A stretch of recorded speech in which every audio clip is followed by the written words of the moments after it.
Sesión número 16, comenzando el capítulo 10 de Hebreos, del 1 al 18. El escritor de Hebreos, después de haber estado mostrando la superioridad de Jesucristo, ¿verdad?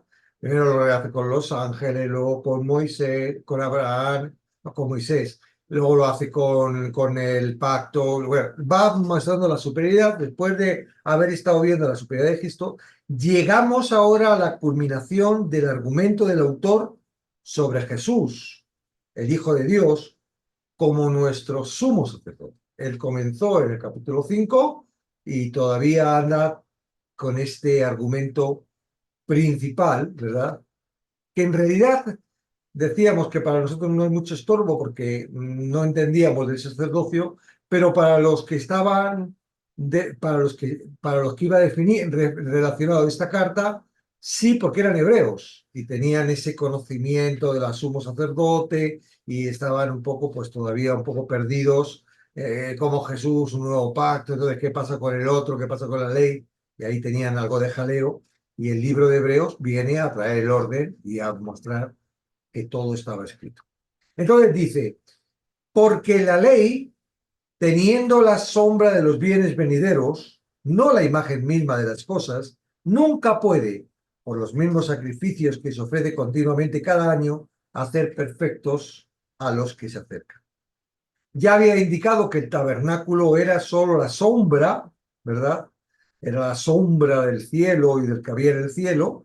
Ahora el autor aplica el mismo principio a la ley, específicamente a la ley sacrificial, es decir, a la ley de los sacrificios y todo esto. No estaba hablando de los 10 mandamientos, sino a esa ley que estaba diciendo que el sumo sacerdote lo que tenía que hacer, los otros sacerdotes, cómo lo tenían que hacer. Este sistema sacrificial no era la realidad, sino una copia imperfecta. Esto es muy importante, porque si hubiera sido una copia válida, si hubiera sido algo perfecto, hubiera servido. Era una copia imperfecta de lo que Dios tenía preparado. Ya dijimos la vez pasada que Dios no hace cosas imperfectas. No, el propósito de Él bajo esta sombra era mostrar al pueblo después de haber venido Cristo, después de haber muerto y resucitado, todo lo que se había mostrado, porque hasta entonces estaba oculto. Simplemente ellos recibieron la ley o querían obedecerla, realizaban los pactos, pero para nada ellos sabían que tenía que ver con Cristo. Amén. Prueba tiene que lo rechazan y no lo quieren como Cristo. Dice, de otra manera, entonces el pecado debía ser quitado de una vez y para siempre para que no fuera más un obstáculo en la relación con Dios. Y esta sombra de la ley no lo quitaba. Lo va a decir un poco más adelante. Dice, de otra manera, cesarían de ofrecerse, pues los que tributan este culto, limpios una vez, no tendrían ya más conciencia de pecado, ¿no? Lo que estaba hablando lo vuelve a tomar. Esto es el ritmo que tiene el libro de Hebreos. Está hablando de un tema, saca y menciona algo, lo olvida, vuelve a mencionarlo, lo trata. Esto constantemente vemos que está relacionando y ahora vuelve a relacionar lo que es la conciencia del pecado que María, pues tanto le impresionó, le mostró en la vez pasada, de que solo en Cristo somos libres de esa conciencia, mientras que no en Cristo. Por eso la ley que nos salva no producía limpieza de conciencia. ¿Por qué? Porque no estaba preparada para la limpieza. Estaba preparada para mostrarnos nuestra condición y llevarnos, era el ayo, para llevarnos a quien realmente, nuestro sumo sacerdote, sí pudo quitar el pecado, con lo cual ahora tener una buena conciencia, ¿verdad? Del pecado. Si los sacrificios del antiguo pacto hubieran sido eficaces, no habría hecho falta repetirlos una vez y otra vez, y esto era lo que mandó Dios. No dijo, mira, si es útil lo repites, si no es útil no, le mandó repetir y repetir y repetir. ¿Por qué? Porque sabía perfectamente Dios de que esa no era la forma de limpieza. Era simplemente la forma, es como de bam, bam, bam, bam, recordar, recordar, recordar, mostrar, no estás limpio, necesitas limpieza, no estás limpio, necesitas limpieza. Que esto es en realidad lo que necesitan las personas que están fuera de Cristo, que necesitan limpieza, que no están limpios.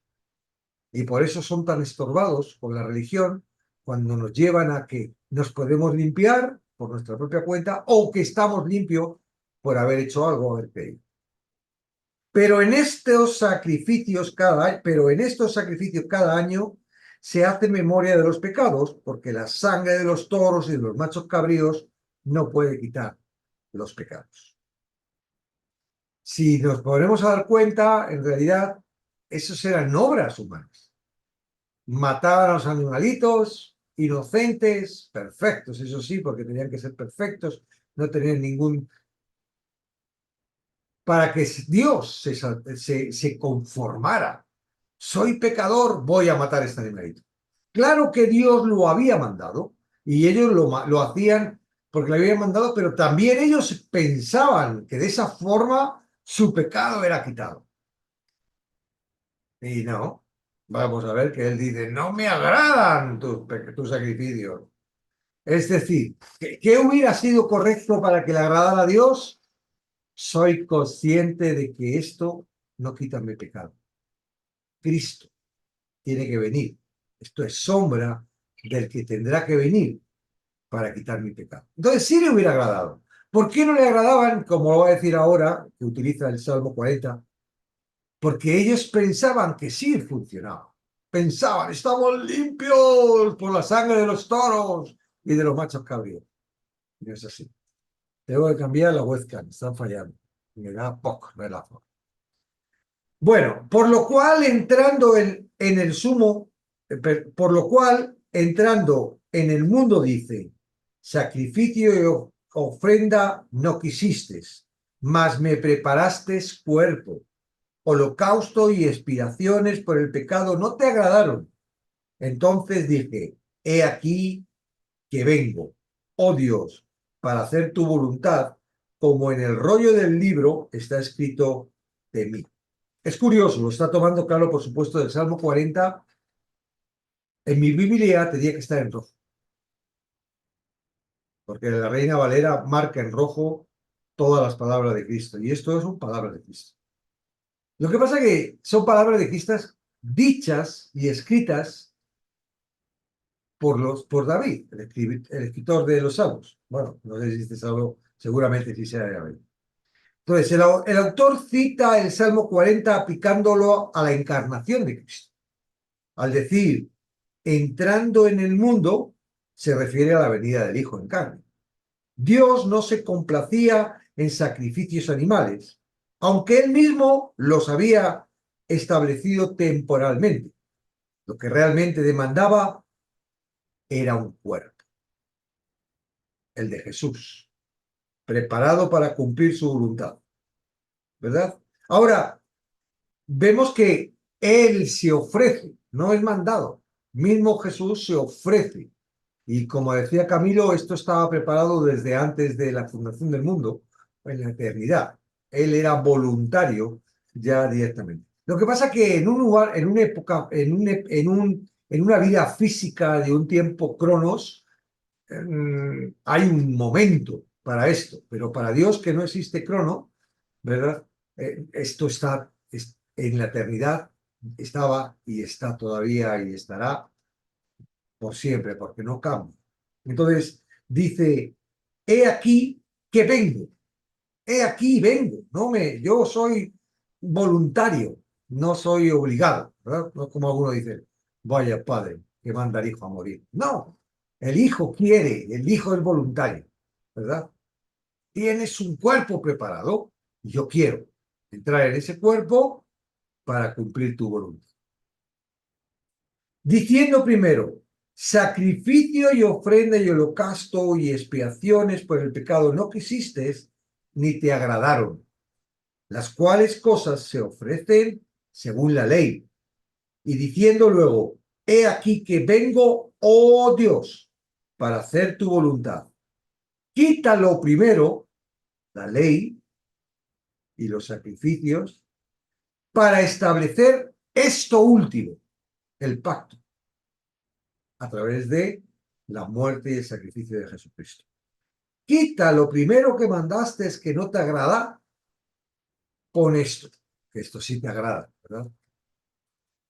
Entonces, al recordar que los sacrificios y ofrendas no agradaron a Dios, aunque eran parte de la ley, el autor explica que Cristo vino a hacer la voluntad del Padre y al hacerlo, anuló el sistema anterior para establecer el definitivo. Por eso anteriormente ha dicho, lo que está acabado está por acabar. El antiguo, lo que es antiguo, lo que hay algo nuevo que viene de lo viejo, está por acabar. Entonces, aquí lo que está diciendo es, mira, todo eso antiguo, todo esto, ahora reemplázalo por lo nuevo. ¿Eh? En esta voluntad somos santificados. ¿En qué? En la voluntad de Dios, de que Jesucristo venga voluntariamente y entre en un cuerpo para hacer el sacrificio verdadero, ¿verdad? En esa voluntad, la voluntad del Padre y la voluntad del Hijo, somos santificados, no en la nuestra, no en lo que hagamos, no en la pureza de nuestro corazón y lo que el Espíritu Santo está haciendo en nuestro corazón, en la voluntad.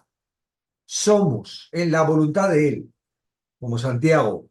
Él, de su voluntad, nos hizo renacer por la paz. ¿Okay? En esa voluntad somos santificados mediante la ofrenda del cuerpo, este cuerpo que proveyó Dios, de Jesucristo, hecha una vez y para siempre.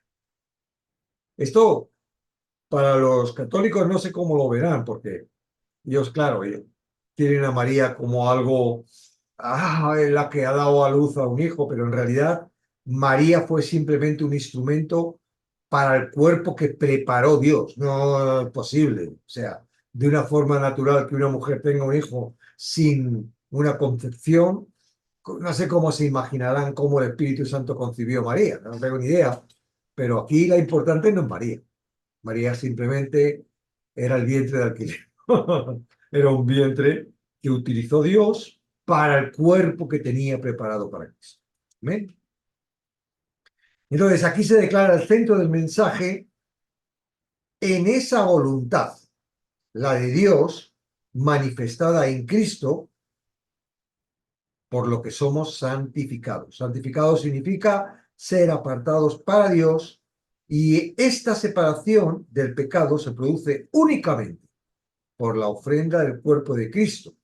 Y esta ofrenda fue hecha una vez y valió para siempre. No hay que estar repitiendo. Y ciertamente todo sacerdote está día tras día ministrando y ofreciendo muchas veces los mismos sacrificios que nunca pueden quitar los pecados. Ahora, esto es muy bonito porque hace un contraste. Este versículo 11 con el versículo 12 al 14 hace un contraste de lo que es el sacrificio, lo que es el sacerdocio humano, levítico, y lo que es el sacerdocio del sumo sacerdote de Jesucristo. Entonces, el contraste con Cristo, el autor resalta el antiguo ministerio sacerdotal caracterizado por repetición diaria de sacrificios. Tenían que estar todo el día haciendo sacrificios. Los sacerdotes que permanecen de pie mostrando que su labor nunca termina. En la Reina Valera no muestra esto, pero en el original, en el griego, sí lo muestra. Y otras versiones han traído esto. ¿Por qué es importante? Porque luego cuando habla de Jesucristo, Él no está de pies. ¿Cómo está? Sentado, ¿no? Entonces, los sacerdotes que permanecen de pie, mostrando que su labor nunca termina. Ellos no se sientan porque no terminan. El sentar es el descansar de haber cumplido la obra. Y lo tercero, Bueno, son 4. Multiplicidad de sacrificios. Múltiples, ¿verdad? No pueden parar, repetición diaria, de pies, porque eso, y o sea, pues, múltiples sacrificios. Y luego la última, ineficacia total para quitar el pecado. Están repitiendo todos los días, no se sientan de la labor porque nunca termina, múltiples sacrificios, y al final el pecado no desaparece. Estas son las características del sacerdocio. Por si acaso los hebreos están pensando que Jesucristo, el sacerdocio de la ley, ese sí que valía. Ahora, mira el de Cristo. Pero Cristo, habiendo ofrecido una vez para siempre un solo sacrificio por los pecados, se ha sentado a la diestra de Dios. De aquí en adelante, esperando hasta que sus enemigos sean puestos por estrado de sus pies. Porque con una sola ofrenda hizo perfectos para siempre a los santificados. Contraste. Ahora se presenta el contraste glorioso de Cristo. Su sacrificio fue único, suficiente y eterno. Mientras que los otros eran constantes, diarios. Segundo, está sentado, señal de que su obra está conclusa. Tercero, su ofrenda fue su propio cuerpo. Nada de muchos sacrificios y una cabra, que si un toro, si su propio cuerpo. Solo un sacrificio. Y lo último, con esta ofrenda hizo perfectos, es decir, completos en cuanto a la relación con Dios, a todos los que Él santifica. Quita el pecado, que es en realidad lo que realmente queremos de este mediador, este sacerdote que está mediando entre Dios y nuestro pecado. Aunque el creyente vive un proceso de santificación que culminará con el cuerpo glorificado, aquí el texto se enfoca en la purificación del pecado, consumada de una vez por la obra de Cristo. Claro que hay un proceso, que es el que estábamos viendo con María, de revelación, en el que cada día mi propósito va entendiendo, va cogiendo la línea. Eso es lo que le llaman la santificación progresiva. Es decir, me aparta y me prepara, me edifica para un propósito. Pero lo que está hablando aquí, que es una vez y para siempre, es la santificación, apartado del pecado. Ya no pertenecemos al pecado, ahora pertenecemos a la santidad de Dios, a través de Cristo. Y el último párrafo, del 15 al 18, dice, y nos atestigua lo mismo el Espíritu Santo. Mira qué interesante. Él va a tomar otra vez nuevamente el texto del Salmo 110 y de Jeremías. O sea, bueno, no, el de Jeremías, el del pacto. Pero antes de tomarlo, fíjate lo que está diciendo. Y nos atestigua lo mismo el Espíritu Santo. Él lo dice, y Jeremías lo dijo, o el Antiguo Testamento lo dijo, o en la palabra. No, no, no. Esto es clave de Hebreos, ¿eh? Y nos atestigua lo mismo el Espíritu Santo. Porque después de haber dicho, este es el pacto que haré con ellos después de aquellos días, dice el Señor, pondré mis leyes en sus corazones y en sus mentes, en su alma. Las escribiré, añade, y nunca más me acordaré de sus pecados y transgresiones, pues donde hay remisión de estos, no hay más ofrendas por el pecado. Estas palabras, tomadas del antiguo pacto, son aplicadas por el autor como testimonio del mismo Espíritu Santo, revelan el cumplimiento de la promesa del nuevo pacto.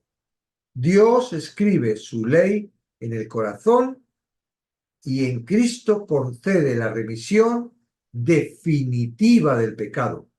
Donde hay perdón verdadero, ya no es necesario ninguna otra ofrenda. Por eso ahora nosotros, es algo que cuando yo se me revela esto, dije, wow, te quitas la carga de estar todos los días, ¿verdad?, con el arrepentimiento. Yo, no sé a vosotros si os pasaba, pero yo antes de haber nacido, cuando estaba en la religión, yo decía, ay, Señor, ¿y si no me acuerdo de todos mis pecados para arrepentirme, para poder salvar? En tu misericordia, en el último momento de mi vida, tú me vas a hacer recordar todos mis pecados para arrepentirme, para poderme salvar. Es decir, yo creía, o me habían enseñado, que yo debía arrepentirme, y para arrepentirme tenía que conocer todos mis pecados, y yo era consciente de que no era consciente de todas mis transgresiones y mis pecados, ¿verdad? Eso dice, Señor, perdona todos mis pecados, esa oración mágica que parece que borra completamente todo, aunque no te des cuenta cuáles son, ¿no? Entonces, cuando yo me di cuenta de esto, por eso dije el otro día que la limpieza que yo sentí era tan fantástica, porque yo nunca me sentí limpio. Siempre pensé que había algún pecado que no me había arrepentido. Había un pecado que no me había dado cuenta y que tenía que... Porque eso es lo que me habían enseñado. Y es lo que siguen enseñando en las iglesias. Arrepiéntete. Y Dios, no, ya está. No es porque yo me arrepienta, es porque Cristo. Es mucho más fuerte. Ahora, si alguien me viene a mí diciendo que estoy en contra, o sea, de lo que dice la palabra, yo no estoy en contra. Lo dice aquí, lo dice aquí. Dice, diciendo luego, he aquí vengo, oh Dios, para hacer tu voluntad. Quítalo primero para establecer, no, perdona, el 18. Dice, pondré mi ley en su corazón y en su mente las escribiré y nunca más me acordaré de sus pecados. Aquí no pone nada de que yo tenga que hacer nada, todo lo hace él.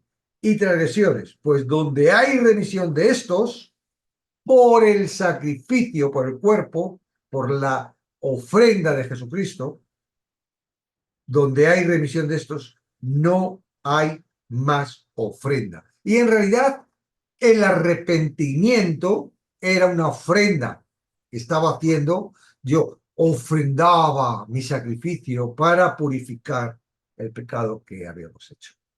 Amén. Pues hasta aquí. Estamos a punto de concluir el capítulo 10 y luego entramos en el 11. Ya falta poquito, ya estamos en la última cuarto.